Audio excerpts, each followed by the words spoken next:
computer is picking up a strange signal. Here, sir, you better take a look at it.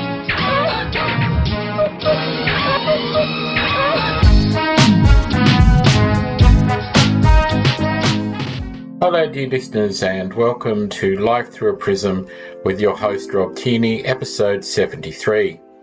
This is not a political channel, but when politics and the subjects we cover overlap on the channel, we will take a look. On the 3rd of May 2025, Australia had its federal election. One of the major upsets that occurred was the sitting opposition leader was voted out of his seat by Ali France. Why are we looking at it in this episode? The reason is Ali France is disabled. Today's article comes from abc.net.au entitled, Ali France's election isn't just a boon for Labor, it's a big for the disability community too, by National Disability Affairs reporter Naz Campanella, Sunday the 11th of May. Ali France couldn't be prouder of her two best friends. They gave her support and are an extension of herself. My first best friend is my prosthetic leg, and my second is my wheelchair, she told ABC News this week. In a matter of weeks, Miss France and her two best friends will enter the House of Representatives with pride. I'm proud of my leg, she said, sitting on a park bench with titanium ankle crossed over human knee. It's also clear that she's proud to be the new MP for Queensland's seat of Dickson. I'm proud of doing it as a woman with disability. Miss France's victory in last week's election brought much excitement to the disability community, but the excitement had nothing to do with party politics. Who is Ali France? Labor's Ali France has toppled opposition leader Peter Dutton in his seat of Dickson. It was the former journalist and para-athlete's third time running in the seat. Underestimated and pitied. There are 5.5 million Australians living with disability. That's 20% of the population. Many of them life can be challenging. Not because of their disability, but because of the world simply not being built for them. Transport and housing are often not accessible, and people with disability continue to experience discrimination in every aspect of their lives, including employment, health, and education. It's hard to understand what that's like unless you've experienced it yourself.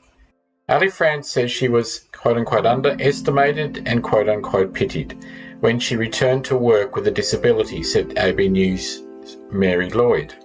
But anyone can be impacted by disability at any point, something Miss France knows, having lost her leg in a car accident 14 years ago. Before that, Miss France said she was completely naive to the issues people with disability face every day. Even with a decades-long career in journalism and public relations under her belt, returning to her job after having a leg amputated was a struggle. I was underestimated, pitied. It was really difficult, she said. Taking up canoeing as a para-athlete helped restore her confidence. I needed to demonstrate that I was capable, she said. Disability community excited. When Miss France starts in Canberra, she'll be part of a small cohort of federal parliamentarians who live with disability. The Greens' Jordan Steele-John, who lives with cerebral palsy and uses a wheelchair, entered the Senate in 2017. There might have been others, but few with a visible presence. It's important we respect everyone's choice to disclose or not. But it's that visibility advocate, Ellie Desmalchelia,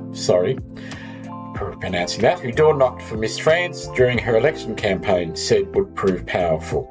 It's about being seen, she said. It's in little girls being able to look up at the TV and see a disabled woman in Parliament and it being a totally normal thing. The visibility of Ali France's disability may be a powerful thing to see in Parliament, disability advocates say, ABC News, Mary Lloyd.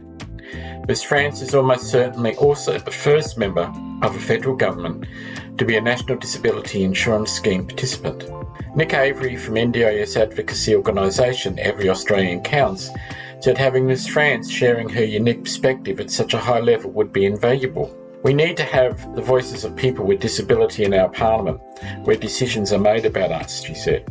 Lived experience is the difference between hearing that something is difficult and having experienced those barriers yourself. There's a lot for the new Albanese government to do for Australians with disability.